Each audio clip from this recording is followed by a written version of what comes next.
The blood group of an individual depends on the type of antigen on the surface of the red blood cells. Antigens, however, are molecules, either proteins or sugars, considered as surface markers and are capable of initiating an immune response.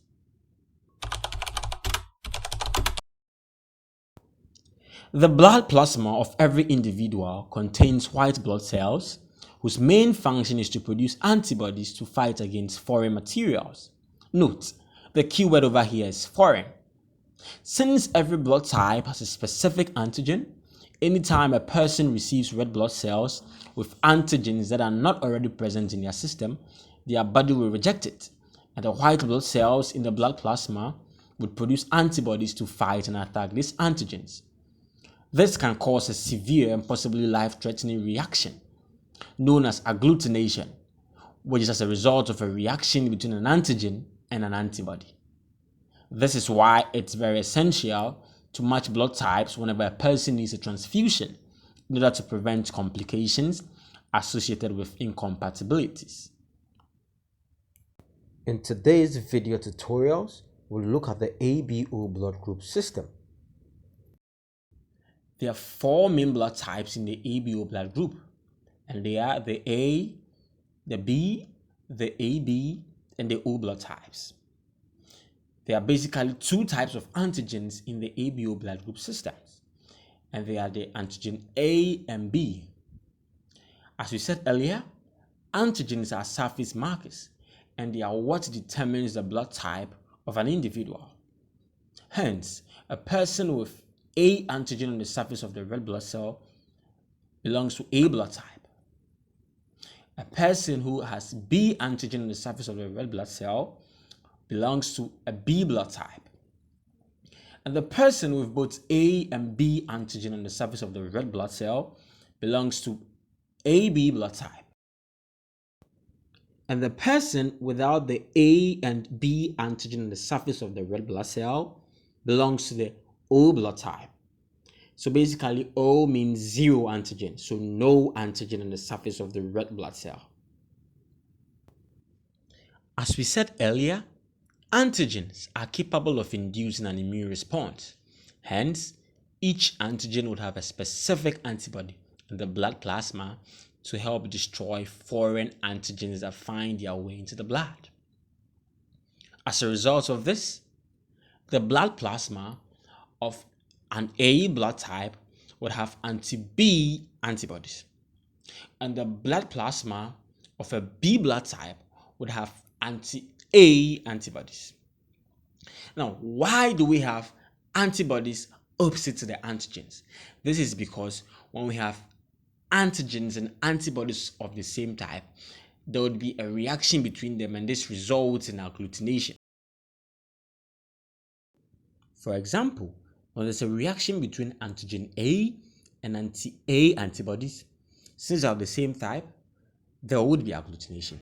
Similarly, when there's antigen B on the red blood cell and anti-B antibodies in the blood plasma, there would be a reaction between both of them, and this will result in agglutination.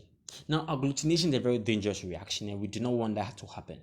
Because we don't want that to happen, there always have to be an antigen and an antibody opposite to each other, because agglutination has a whole lot of complications like the clogging of blood vessels and can be deadly at a point, so we do not want that to happen. For blood type AB, there would be no antibodies, in spite of it having antigen A and B. This is because when they are present, antigen A will react with anti-A antibodies, and antigen B will react with anti-B antibodies, leading to agglutination. And that is what we do not want to happen. And to prevent that, every blood type AB has no antibody A or B. For blood type O, since there's no antigen on the surface of the red blood cell, it can have both anti-A and anti-B antibodies, since there wouldn't be any antigen to interfere with the antibodies. Hence, every O blood type has both anti-A and anti-B antibodies. Now that we know the principles governing antigen and antibody reaction, and when agglutination is said to occur, let's now check the compatibilities of the various blood types in a blood transfusion. Alright, so let's consider this chart. Now from the chart, the vertical portion of it shows the recipient blood group, and the horizontal portion of it shows the donor's blood group. So it means that the recipient at the vertical portion would be receiving blood from the donors at the horizontal portion. Also have in mind that the antigens and antibodies you are seeing in the diagram over here, that is not how they actually look like in real forms. They are just here to correspond to the colors I'm using in animation and to make the understanding more clearer, so you can get every single thing I'm teaching in this video. In a situation where A blood type is given to A as the recipient, this transfusion is permissible. This is because they are of the same blood types. In this case, the donor's blood introduces A antigens into the recipient's blood. However, the blood plasma of the A recipient has no A antibodies to react with the A antigens from the donated red blood cells. Hence, agglutination is prevented, and this transfusion is considered safe. If the same A blood type tries to give blood to someone who is blood group B, then in that instance, the A antigens in the donated red cells would quickly react with the anti-A antibodies in the blood plasma of the B blood type, since the antigens and antibodies are of the same type. This results in agglutination. Hence, the transfusion is not permissible. How about A blood type given to AB blood type? AB contains A and B antigens, but no A and B antibodies. We've explained that already, so you can skip back to check if you want to know why. So when A blood cell is given to AB, there will be no anti-A antibodies in the blood plasma of AB to react with the A antigens from the donated blood cells. Hence, A blood type can be given to AB blood type, considering the ABO blood group system only. Again, when A blood type donates blood to O, will that transfusion be accepted? Let's see.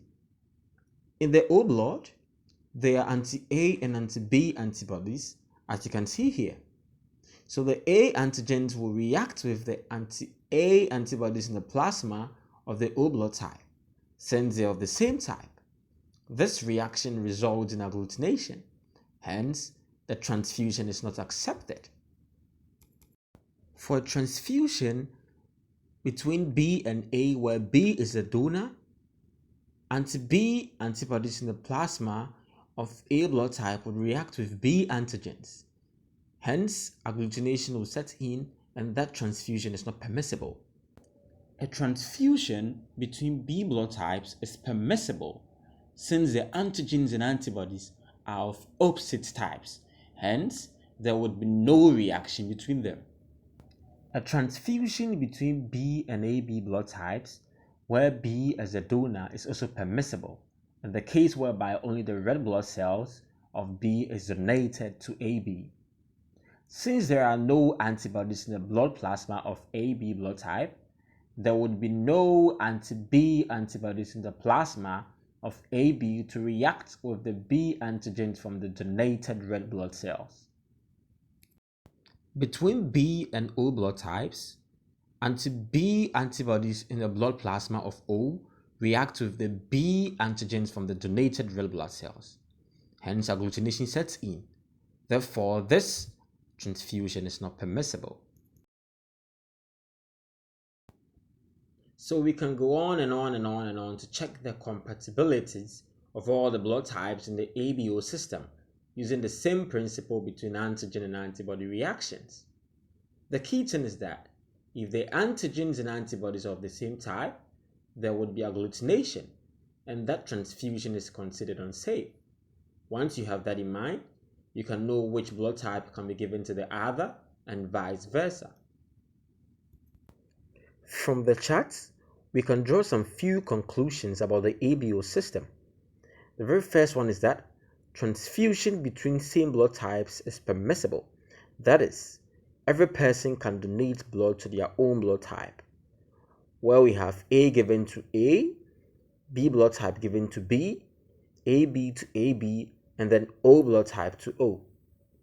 Again, AB blood can receive blood from any of the blood types in the ABO system. Hence, AB is described as a universal recipient. Don't forget this is because AB blood type has no A and B antibodies. Hence, whenever A or B antigens are introduced into an individual of AB blood type, there would be no A or B antibodies to interact with it. Hence, the transfusion becomes safe. Finally, O blood type, on the other hand, can give blood to any of the blood types in the ABO system. Hence, O is described as a universal donor. As we said earlier, O blood types have no antigens. Hence, when it's given to any of the blood types in the ABO system, there wouldn't be any reaction. These deductions, however, become more specific when we consider the rhesus factor, where blood types are categorized as positive or negative, depending on the presence or absence of the rhesus antigen.